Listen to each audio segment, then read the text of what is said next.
अस्सलाम वालेकुम जी, welcome to another episode of Infinity podcast. और आज हमारे साथ फिर से मौजूद हैं इफ्तिखार साहब, कुछ मसलों पे, कुछ करंट इश्यूज़ पे बात करने के लिए। इफ्तिखार साहब कैसे हैं आज? जी अल्हम्दुलिल्लाह। अल्लाह ताला का फजल करम दुआएं हैं। आप सुनाएं कैसे हैं? अल्हम्दुलिल्लाह और बिल्कुल आपके ठीक। सुनने वाले को भी अल्लाह ताला इफ्तेमान में रखे और आपको भी। आमीन आमीन। कल एक रिटेलिएशन हुई है ईरान की तरफ से इसराइल के ख़िलाफ़, रिस्पांस में जो उन्होंने अटैक किया था उनकी कौंसल खाने पे सीरिया के अंदर। उसकी रिटेलिएशन ईरान ने की है। 300 रॉकेट मारे हैं और बहुत भारी, उनकी नज़र में बहुत भारी नुकसान भी किया है। और मुस्लिम उम्मा जाग भी चुकी है, मुस्लिम उम्मा मुतहिद भी हो चुकी है। और काफ़ी भारी नुकसान उठाना पड़ा है इसराइल को। सेंस ऑफ इनसिक्योरिटी पैदा हो गई है इसराइल के अंदर। और उनके प्राइम मिनिस्टर भी सुना है कि उन्हें छुपना पड़ गया और काफ़ी देर बंकर के अंदर छुपे रहे। शायद अभी भी वो बंकर के अंदर हैं। और ईरान ने बहुत सारे टारगेट्स अचीव कर लिए, 300 ये ड्रोन मार के। तो इस सारे के ऊपर मैं आपका नैरेटिव लेना चाह रहा था, क्योंकि आपका नैरेटिव थोड़ा सा जो मेन स्ट्रीम नैरेटिव है उससे मुख्तलिफ होता है। तो आपका क्या नैरेटिव है इसके ऊपर? आप इसको किस तरह से देखते हैं? बिस्मिल्लाहिर्रहमानिर्रहीम। पहले तो मैं उनका वो पाकिस्तान के हवाले से अगर आप इजाज़त हैं तो मैं थोड़ा सा बात कर दूं जी। कि पाकिस्तान का मीडिया कल मैं देखता रहा। हम्म। जो थंबनेल्स उनके टीवी स्टेशन जो देखने हैं, वाले थे थंबनेल्स। टीवी चैनल जो हैं, हम्म। मैं यूट्यूबर की बात नहीं कर रहा। जी जी। मैं जो टीवी चैनल है उनकी बात कर रहा हूँ। मेन स्ट्रीम मीडिया जो आपका प्रिंट मीडिया है, उनके जो यूट्यूब चैनल्स हैं। उन्होंने ऐसी ऐसी खबरें लगाई हाँ। कि वो कमाल ही हो गया। हाँ बिल्कुल। जो उनको तो खैर, मुझे तो प्रिंट मीडिया से कभी कोई अच्छी उम्मीद ना, इलेक्ट्रॉन मीडिया से जी कभी को मिली नहीं। लेकिन उनका क्या मजाज है, वो जो आपका समा था या दुनिया और सब लोगों ने एक्सप्रेस कोई एक और नहीं है मेरे ख्याल में जियो इसमें, सब और ही हैं। वो सबको वो बेसिकली थंबनेल होता है क्लिक बेट के लिए, कि आपने इसराइल। देखा किसी ने लिखा हुआ है कि दोबारा हमला कर दिया है, किसी ने लिख हाँ, दिया कि जी इसराइल फतह कर लिया है, बड़े बड़े हाँ, अहम टारगेट अचीव कर लिए हैं, नेतन्याहू के साथ क्या हुआ, और भी हाँ, इस तरह के बहुत सारे। उनको बेसिकली क्लिक बेट कहते हैं। क्लिक बेट इस चीज़ को कहते हैं कि आप उसको देखेंगे तो आपको कोई नई चीज़ नजर आएगी तो आप उस पर क्लिक करेंगे, तो उस चीज़ में। हाँ। तो उनके रवैये पे, पाकिस्तानी कौम के रवैये पे अफसोस ही किया जा सकता है। और हम्म। क्या कहा जा सकता है, मीडिया के हवाले से मैं बात कर रहा हूँ। हम्म। उसके बाद मुझे दूसरा थोड़ा सा अफसोस हुआ। सैयद मुशाहिद हुसैन सैयद साहब जो हैं, जी जी। वो पाकिस्तान के एक नामवर हिस्टोरियन हैं, सहाफ़ी भी रह चुके हैं मेरे ख्याल में। पॉलिटिकल साइंटिस्ट हैं और साफ़ी हैं, जाने माने पॉलिटिशियन भी हैं। और उनसे बंदा बड़ी सेंस की तवक्को रखता है कि यार ये बंदा जो है ना, बड़ी एक वाइज वाइज होगी इसकी। हम्म। यानी ये बात जो बंदा करेगा वो सुनने वाली होगी। रीजनेबल बात करें। उन्होंने इतनी भौंगियाँ मारी हैं टीवी पे बैठ के, दो तीन टीवी वालों ने उनको लिया हुआ था। जी। उनकी खिदमत में अगर मेरी आवाज़ पहुंचे तो मैं उनसे दस्तबरसा गुजारिश कर रहा हूँ कि शाह साहब जान दो गुस्से नू, हम्म। कोई खुदा दा खौफ करो। उनकी जुर्रत को सलाम, उनकी हिम्मत को सलाम, उनकी ईरान की जनाब वो एक अज़म को सलाम, उनकी सलाहियतों को, उनकी कैपेबिलिटी, उनकी कैपेसिटी, उनकी। मुझे शाह साहब से मेरी इल्तमास है, और आपके भी जितने सुनने वाले हैं, अगर उनमें से कोई जवाब दे सके कि ईरान के पास रिटेलिएशन करने के अलावा दूसरा ऑप्शन क्या था? अभी कोई नहीं था। कोई ऑप्शन ही नहीं था उनके हम्म। पास। तो रिटेलिएट किया वे- तो सही उन्होंने। नहीं नहीं, मैं पूछ रहा हूं कि दूसरा ऑप्शन क्या था आपके पास? दूसरा जो सेकंड ऑप्शन है वो बताए ना। उनके पास रिटेलिएशन करने के अलावा ऑप्शन ही कोई नहीं। हम्म। उन्होंने जो किया है, किसी बहादुरी, किसी अज़म, किसी हिम्मत, किसी उलल अज़मी का मुजाहरा नहीं किया। हम्म।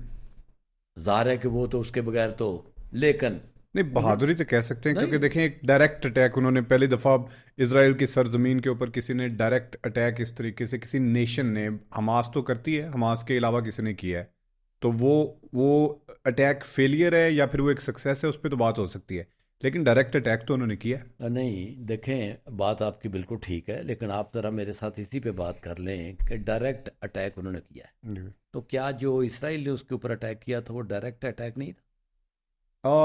मेरे ख्याल में उसमें एक और चीज़ है ना, जैसे वो शाह साहब भी ये बात कह रहे थे कि कभी इसराइल ने ईरान के ऊपर डायरेक्ट अटैक नहीं किया, लाइक उनके मुल्क के अंदर नहीं किया। हाँ डेफिनेटली उनके जो कौंसल खाने वो भी उनकी सॉवरेनिटी में ही आते हैं, तो उन पे ही अटैक किया है जब भी किया है। पहले भी जो वो दूसरे जो जनरल साहब थे उनको जब मारा था, उनको तो खैर अमेरिका ने मारा था। तो ये भी जो है ये उनके कौंसल खाने पे है, तो डायरेक्टली कभी ईरान के अंदर अटैक नहीं हुआ, और ये उन्होंने डायरेक्ट अटैक कर दिया, तो शायद अब उनको जवाब भी मिल गया। ईरान के अंदर जो उनके साइंटिस्ट मारे थे इसराइल ने, वो कहाँ पे बैठ के मारे थे? एयर स्ट्राइक हुई थी नहीं, जी। जो उन्होंने बम ब्लास्ट करवा के जितने बंदे मारे उन्होंने, अब तक कोई सैकड़ों में तादाद चली जाएगी जो ईरान के मरे हैं, साइंटिस्ट मरे हैं जी। और उनके जो जनरल मरे हैं। हम्म। अब देखिए कि कहानी शुरू कहाँ से होती है हम्म। कि इसराइल हर कीमत पे चाह रहा है कि मैं ईरान से लड़ूं। हिम्मत तो उस वक्त, जरूरत की तो बात उस वक्त है कि जब अगला नहीं चाह रहा। भाई बात यह है कि ईरान के साथ दूब दूब लड़ाई, डायरेक्ट लड़ाई के लिए इसराइल की सबसे बड़ी ख्वाहिश। आप पहले ये बता दें कि आप इसके बारे में क्या सोचते हैं, मैं कि बताता हूं। आप अपना पॉइंट ऑफ व्यू दें। इसराइल की सबसे बड़ी ख्वाहिश ये है कि अब अगला टारगेट हमारा ईरान है। किसके बाद? फ़लस्तीन के बाद। तो वो तो भी टारगेट अचीव नहीं हुआ। नहीं, वो पहले बात कर लें, वो अचीव हो चुका है। चलें ठीक। ये जो लोगों का पाकिस्तान, ये जो मुसलमानों का रवैया है ना, हम्म। ये तो मुझे समझ ही नहीं आता। ये अजीबो गरीब हो गया जी। कि अफगानिस्तान को मार मार के तोरा बोरा बना दिया अमेरिका ने, जी। और वो मर्जी से आया और मार मार के तबाही करके वो छोड़ के चला गया। कहते हैं हम जीत गए, हम्म। कहते हैं कि हम जीत गए। हम्म। यार क्या आप जीत गए? मसलन क्या अमेरिका, क्या किया आपने अमेरिका का? हम्म। बताए ना, किस चीज से आप फतह को कंसीडर किस तरह करते हैं, यानी फतह और शिकस्त का ऐलान किस तरह होता वो है? कहते हैं हमने उनको कभी कंफर्टेबल नहीं होने दिया, हाँ, कभी उनके पैर नहीं जमाने दिए। हाँ जी, कंफर्टेबल पैर तो ये जमते उनके जमते उनके यहाँ तक आ गए हैं कि इसराइल के पैर जमते जमते अब जो इसराइल बना था 48 में, जी। वो ज्यादा ताकतवर था या आज ज्यादा ताकतवर? प्रॉबेबली आज ज़्यादा ताकतवर है। आज ज्यादा ताकतवर। जी। और जो फलस्तीन था, जिस वक्त ये जंग शुरू हुई थी, उस वक्त फलस्तीन ज्यादा ताकतवर था या आज ज्यादा वो ताकतवर? तो तब भी कमज़ोर था, आज भी कमज़ोर है। उस वक्त थोड़ा कमजोर था। जी। आज जब 47-48 में उन्होंने कुछ इलाके इनके छीन लिए ना, हम्म। तो 56 में फलस्तीनी कह रहे थे कि हमें वो इलाके वापस कर दें। आप बेसिकली ओपनली अगर बात करें तो आप टू स्टेट सोल्यूशन जो है उसके हामी हैं। नहीं, ये मैं पहली दफ़ा एक इस तरीके से बात मैं पूछ तो रहा हूँ आपसे। 100% कह रहा हूँ कि टू स्टेट सोल्यूशन के अलावा आपके पास दूसरा हल ही कोई नहीं अच्छा, था। उसके ऊपर एक वो पहले मैं वही बात कर रहा हूँ कि फिर हम काफ़ी सारे टॉपिक्स को खोल देते हैं। पहले आप अपना पॉइंट ऑफ व्यू दे दें इसके ऊपर, जो ईरान ने अटैक किया। ये क्या हुआ, फिर मैं अगली चीज़ें भी आपसे मैं पूछ बताता हूँ। लेता नेतन्याहू से तो आप सब वाकिफ ही होंगे, हूँ। जी, बड़ी अच्छी तरह। जो एक जालिम तरीन, एक बहुत ही, उसके बारे में मैं क्या लफ्ज़ इस्तेमाल करूं, जी। सफाकाना रवैया उस बंदे का। जी। जो उसने जितनी सफाकी के साथ, जितनी बेहूदगी के साथ, जितनी दरिंदगी उसने दिखाई है फ़लस्तीन में, जी। उसका कोई दूसरा मुझे कोई जवाब कभी नहीं मिला हिस्ट्री में। कि निहत्ते बच्चों के ऊपर हमले, औरतों के ऊपर हमले, उनका पानी बंद, जी। जी, वो तो उनका सब कुछ बंद। हम डिस्कस कर चुके हैं अब वो एक डिटेल में। जानवर जो है, वो जानवर ने उनको तबाह बर्बाद कर दिया। अब उस जानवर ने कहा कि अब मेरा अगला शिकार, दरिंदे होते हैं ना, उनका अगला शिकार उन्होंने देखना होता है। नहीं, हम उनको दरिंदे कहते हैं ना, उनके लिए तो वो सारी चीज़ें ठीक हैं भाई अभी। देखें, यही हमारे मुसलमान भाई जाके उनको मार रहे हैं हों, अगर इस बात पे मुझे गालियां पड़ेंगी, लेकिन इस तरह बात तो है ना कि अगर हम उनको जाके मार रहे हों, तो हमारे डॉक्टर इसरार तो सारी ज़िंदगी वो कहते रहे हैं, जो आज बेंजामिन नेतन्याहू कर रहा है, वो कहते हैं कि इनको कत्ल करो, इनको मारो, इनके साथ यही सारा कुछ करो। तो आज हम उस हालत के अंदर नहीं है। तो चले, खैर मैं उनको डिफेंड नहीं कर रहा, मैं नेतन्याहू को डिफेंड नहीं कर रहा, लेकिन मैं ये बता रहा हूँ कि वो अपने दीन के मुताबिक वो सारा कुछ कर रहे हैं जो उनको सही लगता है। अच्छा, मैं वो बता रहा था कि वो करने क्या जा रहा है। जी, ईरान में उसने जो तबाही बर्बाद करना था फ़लस्तीन को कर दिया। आपको पता, 40,000 के करीब लोग उनके मर गए, डिस्टेबल, और बाकी मरने से ज्यादा बुरे हैं, उनके मरने से ज्यादा बुरे हालात हैं। उस बंदे ने दरिंदगी का इतना मुजाहरा किया कि वो एक किचन वर्ल्ड जो तंजीम थी वहाँ पे, जिसको इजाज़त दी थी अमेरिका ने उनके भी कि बदरिया समुंदर वो लेके जाए, उनके लिए खुराक लेके जाए फ़लस्तीन में, जी। उन्होंने उनके ऊपर भी अटैक कर दिया, उनके भी बंदे मार दिए। अच्छा, उसके बाद उसने क्या काम किया कि अब उसको अगला टारगेट चाहिए। अगला टारगेट कौन है? ईरान। क्यों? 79 में जब इनकलाब आया ईरान में, तो ये सोच जो अभी आप डॉक्टर इसरार की बता रहे थे जी, यही सोच हमारी प्रिवेल कर गई मुसलमानों की कि हमने जिहाद करना है और हमने ये करना है और हमने वो करना है। हाँ। वो फिर उससे पहले ईरान बिल्कुल एक सेफ कंट्री, बड़ा खूबसूरत मुल्क, बड़ी तरक्की हो रही थी, सारा कुछ। मॉडरेट, ये नहीं कि उसमें खराबियां नहीं थी, खराबियां बहुत थी खराबियां उसमें। तो हर स्टेट में होती खराबियां तो होती हैं, लेकिन वो एक तरक्की की समत बढ़ रहा था। हैं। आपका पूरा इलाका बढ़ रहा था, पाकिस्तान भी बढ़ अफगानिस्तान, रहा था, पाकिस्तान, अफगानिस्तान भी बढ़ ईरान। रहा था सर। इसको तबाह बर्बाद करने के लिए इधर अमीर उल मोमिनीन जनरल ज़िया-उल-हक को लाया गया, जी जी। उधर अमीर उल मोमिनीन इमाम खमीनी साहब को लाया गया, और उधर लड़ाई शुरू कर दी गई। रशिया को कहा गया कि आप करें, अटैक करें, उसके जिहाद ऊपर। का फलसफा शुरू किया गया। 79 के बाद ईरान ने कभी अकल का काम नहीं किया। अकल का काम मैं कहता हूँ, कभी उन्होंने कुछ सोची समझी, उनकी कुछ चीज़ नहीं हुई कि जिससे पता चले यार बड़ी जुम्मेदार कौम है, बड़ी बेहूदगी का उनका जो एटीट्यूड होता है दूसरे मुल्कों के साथ। उनकी गवर्नमेंट, मुसलमान वर्ल्ड को बर्बाद करने में ईरान का जितना बड़ा रोल है, उतना ही बड़ा रोल इसराइल का। इसराइल और ईरान की अगर हिस्ट्री लिखी जाएगी तो दोनों में ये किसी को ये बार बार पता करना पड़ेगा कि ज़्यादा बर्बाद किसने किया। देखें, ईरान ने इनकलाब को उर्दन में प्रमोट किया, उर्दन का बेड़ागर किया, लबनान का बेड़ागर किया, शाम का बेड़ागर किया, इराक का बेड़ागर किया, लीबिया का बेड़ागर किया, पूरे मिडिल ईस्ट को डिस्टेबल। पहले ये देखे कि पहले ये मसला फ़लस्तीन का किसके दरमियान नहीं, था। लेकिन मुझे यहाँ पे एक छोटा सा इख्तलाफ है, वो फिर हम बातों में से किसी और तरफ निकल जाते हैं। लेकिन आप ईरान को ही बार बार दोष देते रहते हैं, तो जनाब इधर सऊदी अरब भी तो है ना, उसका भी तो उतना ही हाथ है जितना ईरान का हाथ है। पाकिस्तान के अंदर जितनी प्रॉक्सी वॉर हुई है सेक्टेरियनिज्म को लेकर और फिरका वारियत को लेकर, उसमें जितना रोल ईरान का था उतना ही रोल सऊदी अरब का था। और ये जितनी भी जिहाद, मैं उसका सऊदी अरब का रोल जो है वो कम देखता हूँ और ईरान का ज़्यादा देखता हूँ। वो इस हवाले से कि एक्शन होता था ईरान का, रिएक्शन होता था सऊदी अरब का। सऊदी अरब हमेशा रिएक्शन दिखाता था उसके ऊपर कि ईरान ने कहा कि मैंने ये कर देना, यानी सऊदी अरब को ये तो पता उसी बागी मेरे सर पे आ गए ना, यानी वो इसी की प्रॉक्सी है ना ईरान की। उसी बागी कौन है? जी जी, वो ईरान की प्रॉक्सी है। हिजबुल्लाह लबनान में कौन है? ईरान की प्रॉक्सी है। हमास कौन है? ईरान की प्रॉक्सी है। अच्छा, ये जब उनको सऊदियों को पता चल गया तो सऊदियों ने भी कोई काम नहीं काम किया। ये मैं बात कर रहा हूँ, उन्होंने भी बेड़ागर करने में, मुस्लिम वर्ल्ड का बेड़ागर करने में उन्होंने, मैंने तो पिछली पॉडकास्ट में बताया था आपको कि ये जो इनकी हमारी अपनी ये जो कोल्ड वार थी, उसमें जितने बंदे मरे हैं, इसराइल ने तो अशरे शीर भी नहीं मारे। ठीक है, खैर हम टॉपिक की तरफ वापस आते हैं। दमिश्क में इनके कौंसल खाने पे उन्होंने गालबन 2 तारीख को हमला किया या पहली 1 तारीख को हमला किया उन्होंने। पहले उन्होंने वो उस तंजीम के ऊपर भी हमला किया है जो वहाँ पे खुराक लेके जा रही थी। बिल्कुल ठीक। अच्छा, उसके बाद हमले में 8 बंदे गालबन 16 बंदे ईरानी मरे हैं। ईरानी शायद 8 थे। अच्छा ठीक है, बाकी दूसरे मुल्कों हिजबुल्लाह के भी थे, सीरिया के 2 सिविलियन भी थे। अच्छा, एक फ़लस्तीन का भी था जी। अब जब मरे हैं तो उनमें जो नामवर कमांडर हैं 2 ईरान के, एक वो रजा ज़ाहिदी साहब हैं जी जी जी, और एक हादी हाजी साहब, हाजी साहब, 2 जनरल मरे जी। अच्छा, ये इनके अलकुदस के कमांडर थे जी। जो भी इनका अलकुदस का कमांडर होता है ना, वो पिछले 30 सालों में जिसको ये बनाते हैं उसको मार देते हैं। या अमेरिका मार देता है या इसराइल मार देता है। कासिम सुलेमानी साहब भी कमांडर थे, अमेरिका ने मारा। हाँ, कासिम सुलेमानी तो पूरे उनके चीफ थे, अपना मिडिल ईस्ट पूरे का चीफ था। ठीक है। अच्छा, उसको मार दिया। अब उनके मर गए 2 बंदे, 2 बंदे नहीं 8 बंदे मर गए जी।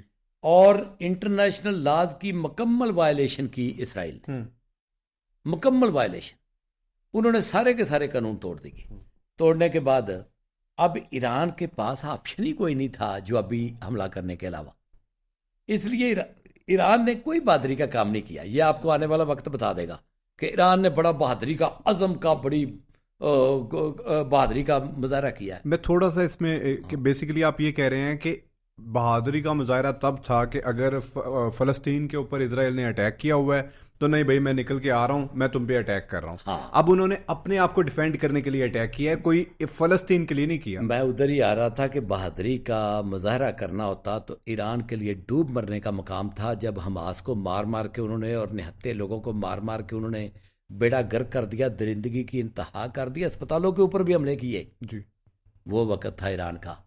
ईरान उनको वार्निंग देता, उनको कहता देखो ये लड़ाई हमारी ये हमारी सालमियत की लड़ाई, अब तो वो आपको मारने आ गए हैं। हम मुस्लिम उम्मा कहते हैं तो फिर ये होना अब तो वो आपको मारने आ गए, फिर आप अपने आप को डिफेंड कर अब तो अपने आप को आप दफा करने के अलावा आप क्या करेंगे भाई? मुझे ये बताएं, एक गुंडा यहाँ पे दाखिल हो, वो आके हमें मारना शुरू कर दे तो हम क्या करेंगे? डेफिनेटली, बिल्कुल ठीक। तो हम जवाबी बारी करेंगे ना, अपना दिफा तो करेंगे। ठीक है। उसके अलावा फिर जो उन्होंने जनाब इनके जनरल मार दिए। इन्होंने क्या काम किया कि अब खाली जगह पे इन्होंने अपने जो हम ख्याल या दोस्त मुल्क से उनको कह कलवा के मिन्नत समाजत करके कि हम रिटेलिएट करेंगे और उससे हम कुछ जानी नुकसान नहीं करेंगे, उसके हम ये भी करेंगे ये भी करेंगे, तो आप प्लीज़ उसके बाद बस इसको हम अपने बंदों को, क्योंकि मकसद ये था ईरान का कि ईरान में भी इलेक्शन हो रहे हैं तो उनका इलेक्शन का भी एक बहुत बड़ा फैक्टर है। फेस सेविंग कह रहे हैं आपके, फेस सेविंग के लिए उन्होंने किया। फेस सेविंग, ये जो आप कह रहे हैं कि रशिया और चाइना की बात कर रहे हैं आप, रशिया को कहा, चाइना को कहा, अमान को कहा, बहरीन को कहा, सऊदी अरब को कहा, MBS की भी बात हुई, अमेरिका को भी मैसेज भेजा। ये क्या रिटर्न फैक्ट है या हाँ आपका जी, तजज़िया? जब उन्होंने बुलाया, जो एम्बेसडर थे दूसरे मुल्कों के, जब उनको बुला के उन्होंने ब्रीफ किया तो साथ कहा कि अमेरिका जब तक हम अमेरिका के ऊपर अटैक नहीं करना चाहते, लेकिन हम अमेरिका को भी कह रहे हैं कि वो भी हमारे ऊपर ना करे, हम एक लिमिटेड स्ट्राइक करना चाह रहे हैं, उसके बाद हम बस करेंगे। ऐसे फेंके। साथ ही टीवी के ऊपर अनाउंस कर दिया कि हमने जनाब अपने मिसाइल, हालांकि वो तो पहुंचे ही बाद में। मजे की बात उन्होंने किया भी यही है, वो जैसे ही पहुंचे उसके बाद उन्होंने कहा अब हमने जो करना था कर लिया है, अब हमारी तरफ से कोई जंग नहीं है, हमने यहाँ पे बंद कर दी, कोई जंग नहीं। तो अगर तो फलस्तीन के लिए होता तो फिर वो ये कहते ना कि ये हमने किया है, अगर तुम फलस्तीन पे हमले करते रहे तो हम दोबारा करेंगे। फलस्तीन के लिए तो उन्होंने किया ही नहीं ना। तो जो ये समझ रहे हैं ना, जैसे मुशाहिद साहब की आप बात कर रहे हैं ना, तो मुशाहिद साहब ने एक अपने, शायद आपने पूरा सुना है कि नहीं, उसके अंदर उन्होंने कहा कि पिछले 6 महीने के अंदर पहला ऐसा दिन है जिस दिन फलस्तीन के ऊपर कोई स्ट्राइक नहीं हुई, क्योंकि इजराइल अपने आप को डिफेंड कर रहा है। तो बेसिकली वो मैसेज ये देना चाह रहे हैं कि ये फलस्तीन के लिए हो रहा है। अगर वो ये मैसेज दे रहे हैं तो वो गलत है, फलस्तीन के लिए कोई कुछ नहीं कर रहा। तो उन्होंने ये भी फिक्रा कहा था कि फलस्तीन के काज के लिए ये बड़ा सूदमंद है जी, कोई काज के लिए सूदमंद नहीं है। अब जरा ये मुझे बताएं कि ईरान को, इसराइल को ये जो तबाही का सर्टिफिकेट दिया हुआ था, ये किसकी वजह से मिला हुआ था? ईरान की वजह से तो उसको मिला हुआ था। ईरान की वजह से इसराइल को तबाही का फैक्ट जो सर्टिफिकेट है ना, वो मिला हुआ है कि आप पूरी दुनिया में जो मर्जी करते फिरो। इस तरह से कि ईरान ने, जब खमैनी साहब आए, उन्होंने अनाउंस कर दिया कि इसराइल हमारा दुश्मन नंबर 1 है जी, छोटा शैतान और बड़ा शैतान आपको पता ही है, ठीक है, और हम इसको मिलियमेट कर देंगे। कह के चुप करके बैठ गए। ये तो होता ना करना। और कह के अरबों की तरफ शुरू हो गए कि एक एक करके अरब मुल्कों को सुलेमानी बड़ा नारा लगाया करता था कि ये भी दुनिया के 5 बर्र-ए-आज़म, दुनिया के 5 दारुल खिलाफा ऐसे हैं जहाँ पे ईरानी परचम लहरा रहा है, लबनान के ऊपर और शाम के ऊपर, और ये इस तरह अरब पूरी। उसको इन्होंने कहा जी कि पहले हम वहाँ के हुक्मरान चेंज करेंगे, जब हुक्मरान चेंज करेंगे तो उनमें गैरतमंद हुक्मरान लेके आएंगे हम इनके बकौल, ठीक है, और फिर हम मिलकर इसराइल को मारेंगे। पहले हम उनकी हुकूमतें चेंज करेंगे, वहाँ पे हम गैरतमंद हुक्मरान लेके आएंगे। पब्लिक को उठाया, सऊदी अरब में भी करने लगे थे, वहाँ पे ही कर नहीं पाए, बाकी मुल्कों को इन्होंने कर दिया। जो करना मिस्र में भी करने लगे थे, उनको भी नहीं कर पाए।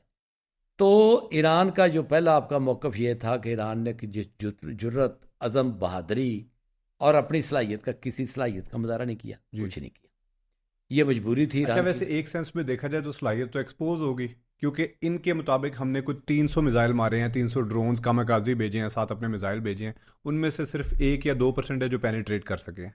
उन और तो कोई पेनिट्रेट ही नहीं किए। हाँ, इससे तो ये तो और एक्सपोज। अभी इसराइल की तरफ मैं आता हूँ तो आपको मैं बताता हूँ कि 5 मकासद थे नेतन्याहू के, उसने कितने अचीव किए हैं। अब पहले ईरान का ले लें। ईरान के क्या मकासद थे? ईरान का कोई मकसद नहीं था, ईरान मजबूर हो गया था। अगर अब ये उनको अटैक ना करता, जवाबी हमला ना करता, तो ईरान की प्रॉक्सी ने भी कहना था यार हमें इसने क्या बचाना है, ये तो अपना दफा नहीं कर पा रहा, तो हमें क्या बचाना है। दूसरा मसला था लीडरशिप का, कि जब आपको पड़ गए जूते और आपने उनको जवाब भी नहीं दिया, तो कौन सी लीडरशिप? क्योंकि सऊदी अरब तो उधर मुज़ाकरात कर रहा है, वो तो अमेरिका को दे रहा है अपना, कि हमारी हिफाजत की जिम्मेदारी अमेरिका लेगा, इसराइल को भी तस्लीम करें, अमेरिका अब हमारी वो अब रह गया ईरान ने ये साबित करना था कि मैं लीडरशिप मेरे हाथ में, इंटैक्ट कर रहा हूं मैं लीडरशिप। उसके बाद दूसरा मजबूरी थी। तीसरा मैंने बताया कि मुल्क के अंदर इतने हालात ख़राब हो गए हैं कि ये जो इनका जो इनकलाब था ना, वो रद्द इनकलाब होने की तरफ जा रहा है। कोई तकरीबन 70-80% लोग इनके मुल्लाओं के खिलाफ है। ये जो मुल्ला है ना इसमें ईरानी मुल्ला, ईरानी मुल्ला के कुछ 70-80% लोग ईरान के खिलाफ हैं इनके, जो ये रजीम हुकूमत में उसकी हाँ बात कर जी रहे हाँ हैं। जी, ये जो हुकूमत में मुल्ला ही बैठे हैं, मुल्लाओं की हुकूमत है ना, बिल्कुल। उनका हुक्म चलता है, जो मर्जी करें। और उन्होंने इतना बांधा हुआ है मुल्क को कि आप तो अपनी सिक्योरिटी एजेंसियों की बात करते हैं, जाके उनकी सिक्योरिटी एजेंसियों के मजालिम का पता करें हाँ। कि उनके वहाँ पे क्या होता है, और वहाँ पे किस तरह सवाल करने वाले को उठाया जाता है, और वहाँ पे मुखालफाबाजों को किस तरह दबाया जाता है, और उनके साथ क्या क्या किया जाता है। कुछ जाके पता तो करें ना ईरान में। और ईरानी करेंसी का इन्होंने क्या हाल किया, ईरान का अपने मुल्क का इन्होंने क्या हाल किया। ये मजबूर हो गए थे बेचारे, ठीक है। हटते हटते पीछे। आपको मारते मारते उन्होंने जिस जगह चाहे इसराइल अटैक कर देता है ठीक है। उन मुल्कों में।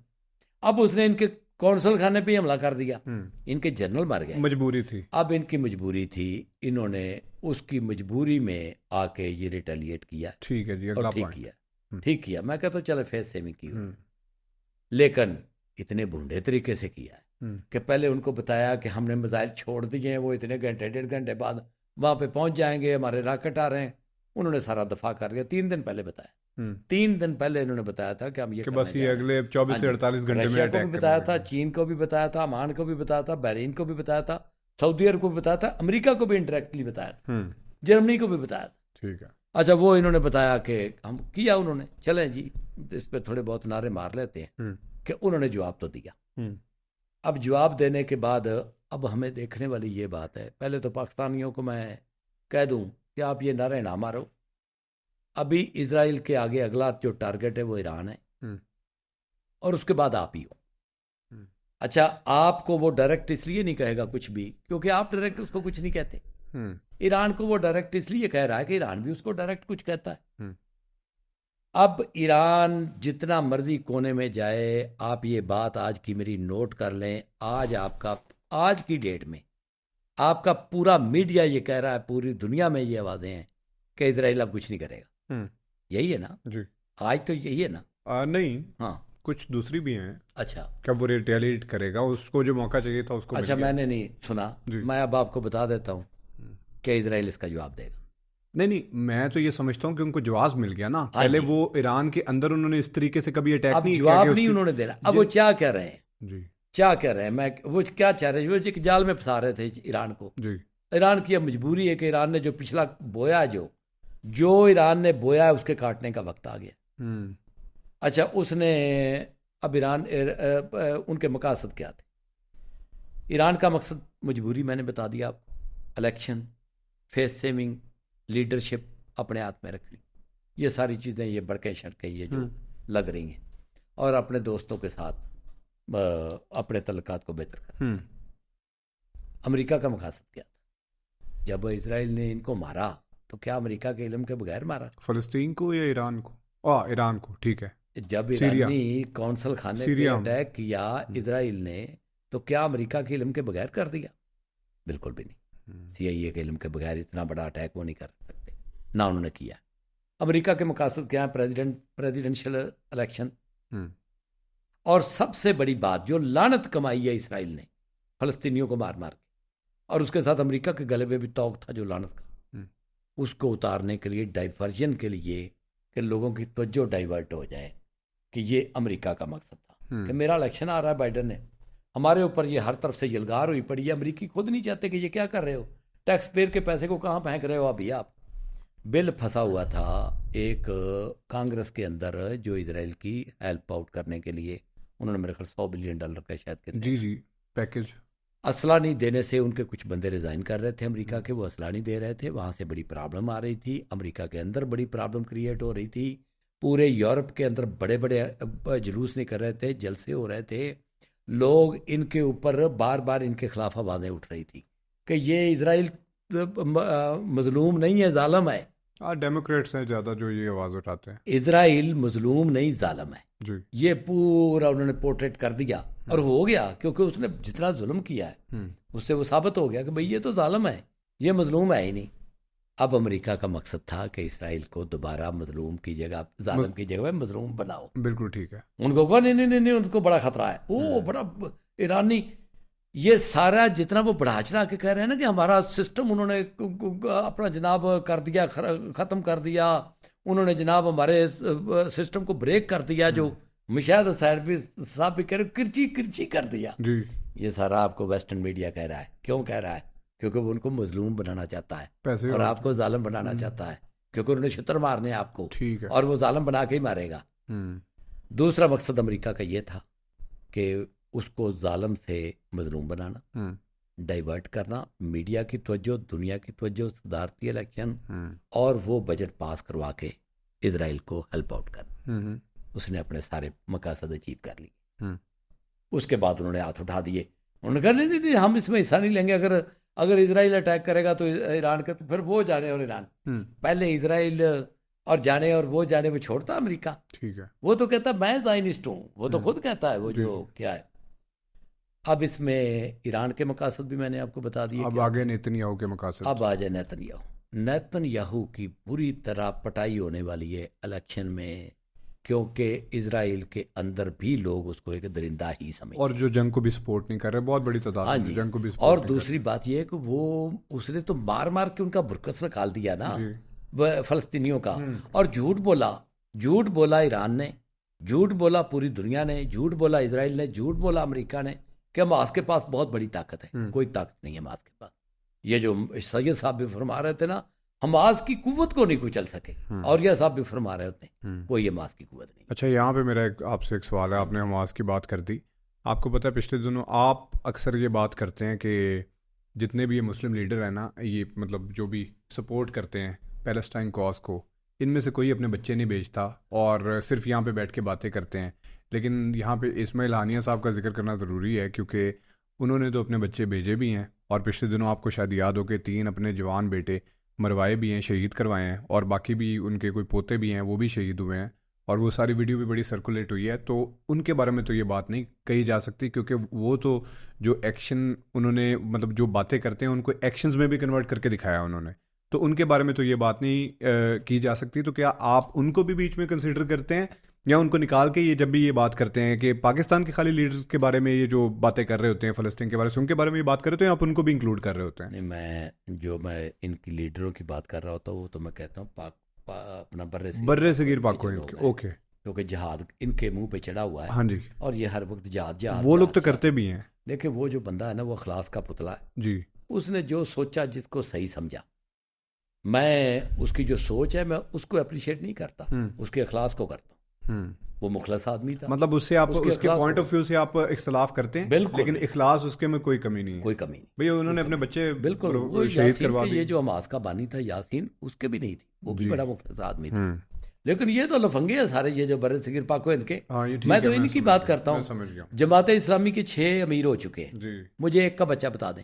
ओके, ठीक है। अच्छा, उसके बाद ये फजलुर रहमान की, मौलाना फजलुर रहमान साहब का, किसी भी पॉडकास्टर का बता दें मुझे। ये जितने जाती हैं यहाँ इधर, मैं तो इनकी बात कर रहा होता हूँ, और वो तो बेचारे और तरह के मुश्किलात में हैं। बल्कि अगर अफगान जहादियों की भी बात की जाए तो उन्होंने भी तो अपने बच्चों की जानों के नजराने पेश किए। अफगानिस्तान के जो जहादी नहीं, बिल्कुल नहीं। मुल्ला उमर उस पर पॉडकास्ट कर लीजिएगा। अफगानिस्तान के जिहादी जो है ना, उनका लड़ना मरना उनका बिजनेस है।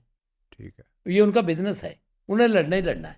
क्या जब वो मुल्ला उमर जब वो चला गया था, रूस निकल के चला गया था, तो मुल्ला उमर और दोस्तम की लड़ाई हो रही थी 5 शीरियों की आपस में, तो उस वक्त जहाद हो रहा था। वो उस पे फिर अलग जब नमाज होती थी तो क्या उनकी मस्जिदें खाली होती थी?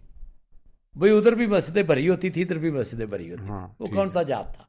जब वो खाने काबे में हिकमत यार बार बार कर लेते थे, एग्रीमेंट कर लेते थे, तो आके मुकर जाते थे, तो वो जहाद कर रहे थे। भाई तो 6 उसके भी शहीद हुए हैं, हिकमत यार के भी।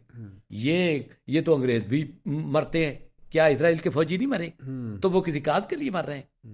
कहे तो वो भी ये रहे ना कि हम भी एक काज के लिए मर रहे हैं। इजराइल जो कहता वो उसको मजहबी नहीं कहता, वो भी तो मजहबी बयानियां बनाता है ना। तो आपका मौलवी भी मजहबी बयानियां बनाता, वो भी झूठा, ये भी झूठा। ठीक है, चले हम आज की तरफ वापस वो टॉपिक की तरफ। मैं नेतन्याहू की बात कर रहा हूं कि 5 पर्पस थे उसके। नंबर 1, उसने जंगी काउंसिल बनाई थी, इलेक्शन का वक्त आ गया, वक्त इलेक्शन लड़ेगा उड़ जाएगा। हाँ, आपकी ये जो जमहूरियत के इलेक्शन भी ना, ये भी एक मुसीबत है। जब ये आते हैं ना, तो कभी इंडिया वालों को पुलवामा करना पड़ता है, करना पड़ जाता कभी कुछ करना पड़ता है, कभी कुछ करना पड़ता है, क्योंकि वो अब क्या ऐसा इस इलेक्शन में क्या ऐसा करें कि फिर जीत जाए। अब वो जंगी काउंसिल तोड़नी है, इलेक्शन करवाने हैं, तो नेतन्याहू साहब ने घर जाना है।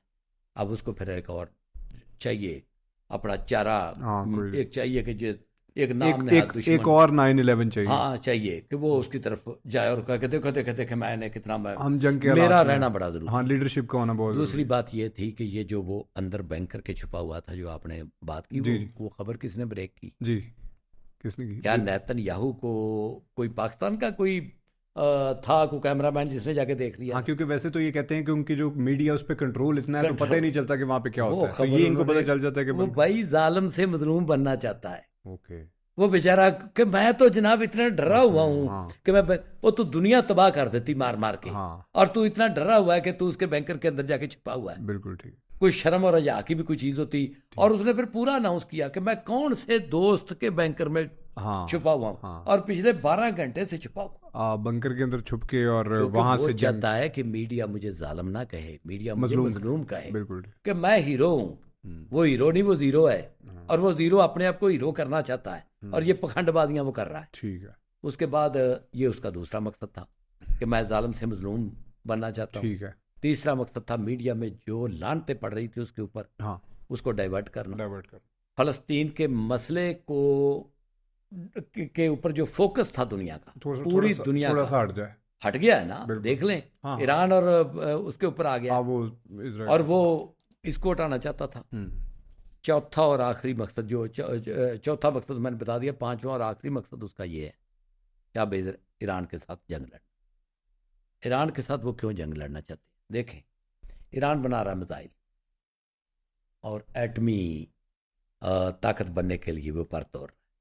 कभी कभी तो मेरे ख्याल में वो तो कहते हैं कि हम बन भी गए। हाँ बन गए तो फिर अभी पता चल जाएगा, ना गया ना कुड़ी थे कुड़ी का मैदान। हाँ, इससे रोकने के लिए इजराइल अब उसको मिडिल ईस्ट से वो तकरीबन फारग कर चुका है। हाँ। इजराइल यानी उसके कोई, इजराइल को वहां पे कोई थ्रेट नहीं रह गया। हाँ, पूरी सपोर्ट क्योंकि हासिल है अगर मिडिल ईस्ट 6 महीने 7 अक्टूबर को उसने अटैक किया है, अगर इजराइल को कोई थ्रेट होता ईरान की तरफ से तो अब तक आ चुका होता। अब इसको ये साबित हो गया कि इजराइल को अब कोई थ्रेट मिडिल ईस्ट में ईरान से नहीं है। अब तो वो ये भी कहते हैं कि हम अपनी सरजमीन उनके लिए इस्तेमाल नहीं होने देंगे। यहां तक बेचारे जॉर्डन ने इस दफा नहीं भी ना होने दी। देखिए जितने भी ड्रोन गए हैं जॉर्डन ने इंटरसेप्ट किए हैं। हाँ, जितने भी जा रहे थे हाँ, तो देखें पूरा हेल्प आउट किया इजराइल को। अच्छा, अब ईरान को एटमी ताकत बनने देगा इजराइल? नहीं बनने देगा। ये अब वो मौका आ गया है, इसके लिए वो जवाब ढूंढ रहा है, इसलिए वो जबरदस्ती कर रहा है। ये इसको वो बार बार टच कर रहा है, इसको कहता है कि रिटेलिएट करे। उसकी खुशी की कोई हद नहीं रही होगी जब इसने रिटेलिएट किया है ईरान ने। ये नहीं मैं कह रहा कि ईरान ने कोई 2 नंबरी की है, ये भी लोग कह रहे हैं, लेकिन मैं नहीं मान रहा कि 2 नंबरी। मैं कहता हूँ उन्होंने बिल्कुल असली अटैक किया है, लेकिन एन इजराइल की ख्वाहिश के मुताबिक किया है, एन अमेरिका की ख्वाहिश के मुताबिक किया है। लेकिन एक चीज़ तो है, उन्होंने सेंस ऑफ इनसिक्योरिटी तो पैदा कर दी इजराइल के अंदर कि यार हम पे भी कोई डायरेक्ट अटैक कर सकता है, क्योंकि आज तक किसी ने किया नहीं था। ये भी एक बात वही लोग बताते हैं। हाँ, आप कह सकते हैं सेंस ऑफ इनसिक्योरिटी। मैं आपको एक और बात बताता हूँ कि उसका जो सिस्टम है, 3 लेयरें हैं उसकी, आयरन डोम डिफेंस सिस्टम की। जी। उसके बाद दूसरा है, उसके बाद तीसरा है, पेट्रियट तीसरा है। हाँ, उसको वो किस तरह यानी उसका पेनिट्रेट कर सके। नहीं, उसका वो एग्जामिनेशन किस तरह करता इजराइल, चेक किस तरह करता, मुझे बताओ जरा। वैसे ये सबसे अच्छा तरीका था चेक करने का। क्या वो किसी मुल्क को खुद कहता कि मेरे ऊपर जरा 5-7 मिसाइल मारी, मैं जरा नहीं चेक करना है? पॉइंट किस तरह चेक करता? उसका अपना सिस्टम चेक हो गया, उसकी खामियों का उसको पता चल गया, उसकी अच्छाइयों का उसको पता चल गया, और पब्लिक को भी पता चल गया कि हमारा सिस्टम इतना स्ट्रांग है। खामियां वो दूर करेंगे अपनी। हाँ, खामियां वो अपनी दूर करेंगे। उसके बाद इजराइल का रौला पड़ा हुआ था इसका ईरान का, कि ईरान के पास बड़े मोहलक हथियार। हाँ, ईरान भी एक्सपोज हो गया। ईरान का भी पता चल गया कि किन्ने पानी दे बेच। ठीक है। अब उनको पता, अब वो सारे कैलकुलेट करेंगे। अब ये नोट कर लें, यानी इससे अच्छा अटैक तो मेरे ख्याल में हमास ने कर दिया था। हाँ जी, उन्होंने तो उनको 1200 बंदा 1400-1500 बंदा मार दिया है। ये तो कुछ भी नहीं, इन्होंने तो माशाल्लाह एक 7 साल की 12 साल की बच्ची की जख्मी हुई है। अच्छा, वो भी मेरे ख्याल में जो आप बात कर रहे हैं ना कि जो नेतन्याहू के मकासद थे, अगर वो जो बार बार ये भी बात बता रहे हैं ना कि 7 साल की एक बच्ची थी, जी देखें जी इतना बड़ा अटैक हुआ है, हमने सारे इंटरसेप्ट कर लिए, बस एक 7 साल की बच्ची पता नहीं जख्मी हुई है या उसकी जो है ना डेथ हुई है, तो वो भी एक उसका सेंस ऑफ वो लेने के लिए ना कि एक हम कितने मजलूम है यार, देखो यार 7 साल की बच्ची मार दी, वो शायद उसी के लिए वो कह रहे हो। उनकी प्लानिंग होती है, पहले रिसर्च होती है इस बात के ऊपर। अब देखिए ये इन्होंने जो मारना था मार दिया, अब ये बैठ गए, अब यहाँ पे नारे लगाए जा रहे हैं और लुटियाँ डाली जा रही हैं। हाँ जी, ऐसे ही है ना? जी जी जी जी। अब वो बैठ गए इसके ऊपर सर्च करने के ऊपर कि जब ईरान के ऊपर हमने अटैक करना है तो क्या क्या हमारे साथ हो सकता है। अब आप कहेंगे कि ईरान के ऊपर उन्होंने कब अटैक करना है, अब ये मैं बता देता हूँ। जब नहीं, आप कह रहे हैं अब वो डायरेक्ट रिटेलिएशन करेंगे, डायरेक्ट यानी ईरान के अंदर? नहीं, रिटेलिएशन तो बनती नहीं ना, उन्होंने तो जवाबी हमला किया ना, उन्होंने तो पंगा तो वो जी लेते जी जी, हैं। अब जवाबी पंगा इजराइल लेता है, जो अब ईरान नहीं पंगा लेता, ये नोट कर लें, पंगा इजराइल लेता है, ईरान लेता रहा है 80 के अशरे में। अब तो ईरान मुंह छिपाता फिर रहा है कि मेरी जान बख्शी हो जाए, ठीक है, किसी तरीके ना, ठीक है, वो नहीं कर तो अब आप कह रहे हैं कि इजराइल डायरेक्ट ईरान के ऊपर हमला करेगा? इजराइल डायरेक्ट ईरान के ऊपर हमला करेगा या ईरान की प्रॉक्सीज को मारेगा, ईरान को दोबारा छेड़ेगा कि ईरान दोबारा रिटेलिएट करे। कब करेगा? जब ईरान को इजराइल को पता चल गया कि अमेरिका की तरफ से परमिशन मिल गई, नंबर 1। नंबर 2, इससे वो रुक सकता है, हो सकता ना करे। पता है क्यों ना करे? अगर उसको चाइना या रशिया दोनों में से एक मैसेज मिले, डेफिनेटली ये मैसेज खुफिया होते हैं, ये नहीं कि मुझे मैसेज करो, प्यूटन ने मुझे फ़ोन करना है कि उन्होंने कहीं ज़रा ना करना, ऐसे नहीं होता, या खुलम खुला को फ़ोन थोड़ा करना है। अगर तो 2 मुल्कों ने उसको धमकी दी, चाइना ने और रशिया ने, कि अगर डायरेक्ट अटैक ईरान के ऊपर हुआ तो वो रूस अपनी सरजमीन पे अटैक समझेगा। वो रशिया ने तो कह दिया हुआ है ना? क्या नहीं कहा? कि वो तो फेक खबर थी, 2 ब्लॉक बन गए हैं। अच्छा, तो वो फेक है? खबर थी कल। अब वो जो बता रहे हैं कि वीडियो मैसेज जारी कर दिया है, नहीं, वो तो फेक खबर थी कल, कि उसने वीडियो मैसेज जारी कर दिया। उसने कुछ नहीं कहा? कुछ नहीं कहा, कोई बयान इस बारे में नहीं आया उसका? नहीं नहीं नहीं, उसने अपना बिल्कुल नहीं। अगर तो रशिया ने यह कह दिया कि अगर ईरान की सरजमीन के ऊपर अटैक हुआ तो वो रूस अपनी सरजमीन के ऊपर अटैक समझेगा, या यही लफ्ज कह दिए, लफ्ज मुख्तलिफ भी हो सकते हैं। जी जी जी, चाइना ने कह दिया, ये मैसेज अगर चाइना ने भी दे दिया तो इजराइल नहीं करेगा, इजराइल नहीं करेगा, ये मैं बता दूं आपको। लेकिन अगर इससे कम पे इन्होंने इत्तेफाक किया कि ठीक है यार, हमारी दोस्ती है, ठीक है, हम एक ब्लॉक में बनने जा रहे हैं, लेकिन ठीक है, हम तो अपना देखेंगे, ठीक है, कि जब हमारे कोई मामला होगा, ठीक है, तो फिर इजराइल अटैक करना ही करना है, ओके, ईरान के ऊपर डायरेक्ट। उसके लिए अमेरिका की परमिशन भी ज़रूरी है, ये मैं आपको बिल्कुल नहीं कह रहा कि अमेरिका पर, और वो इसमें हो सकता है हफ्ते लग जाएं, इसमें हो सकता है महीने लग जाएं, ठीक है, ये मैं आपको बता दूं। इसमें मुझे कुछ 4-5 महीने के अंदर अंदर ये सारा होता नजर आ रहा है कि यहाँ अटैक होगा या नहीं कब होगा। इनका प्रेसिडेंशियल इलेक्शन कब है इनका? किनका? ये अमेरिका का 2024 वाला? हाँ, 24 ये मेरे ख्याल पहले चेक कर लेते हैं, वीकेंड पे होता है, नवंबर के 5 नवंबर 2024।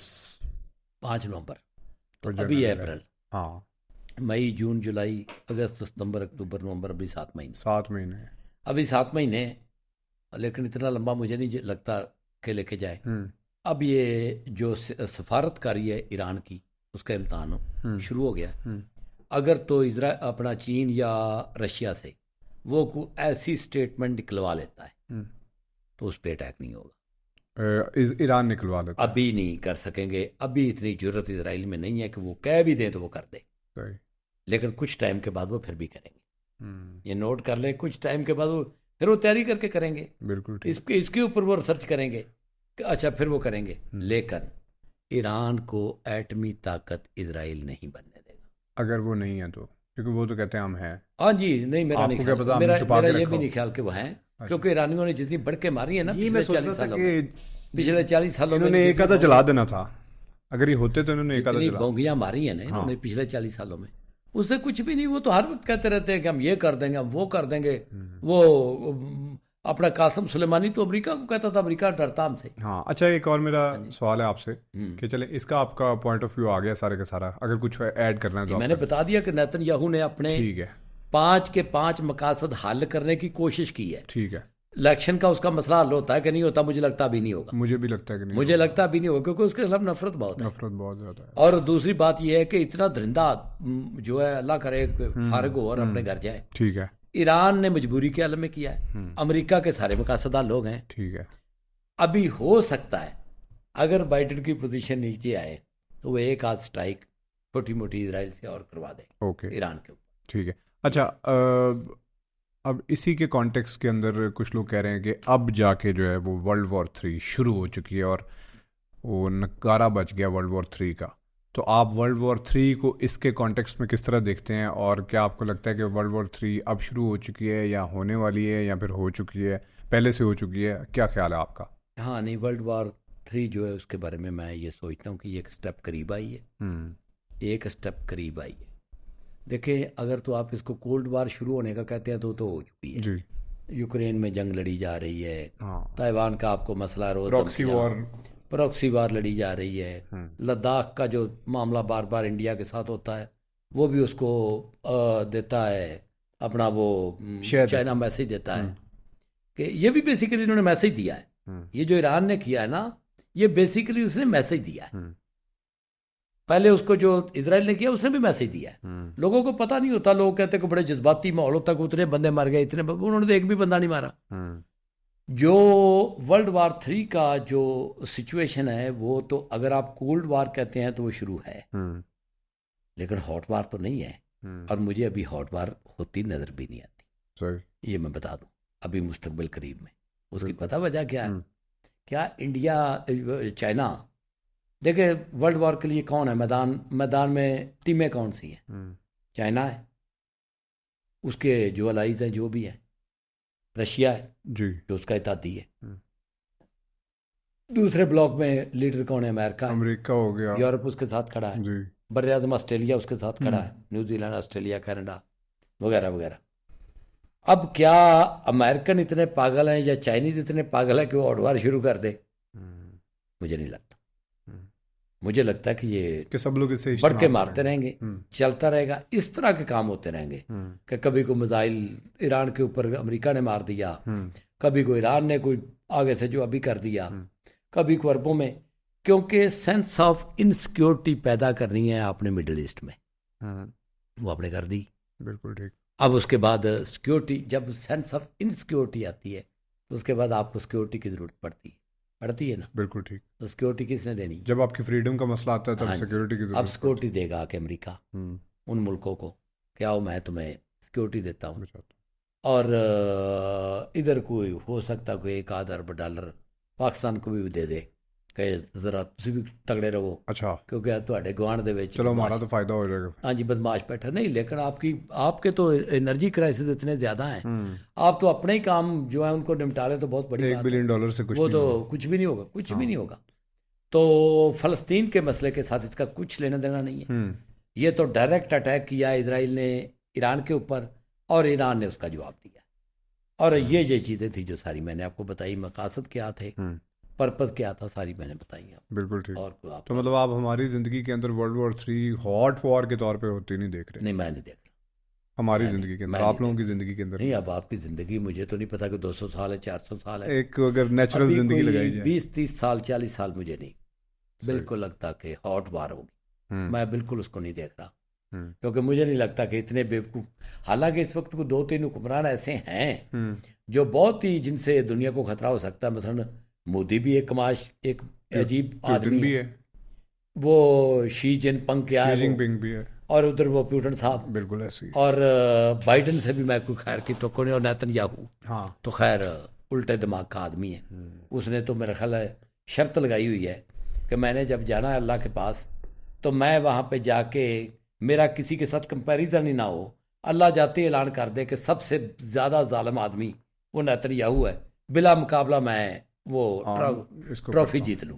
तो वो मेरा ख्याल उस ट्रॉफी के जीतने के चक्कर में, बिल्कुल ठीक, जितना वहां पे छोटे छोटे बच्चों के ऊपर पानी बंद है यार, उनका खाना बंद है, जितना ये जिहाद करके मुसलमानों ने बेड़ा कर करवाया फलस्तीनियों का, बहुत रोना आता बंदे को कि यार हम कहाँ पे गए।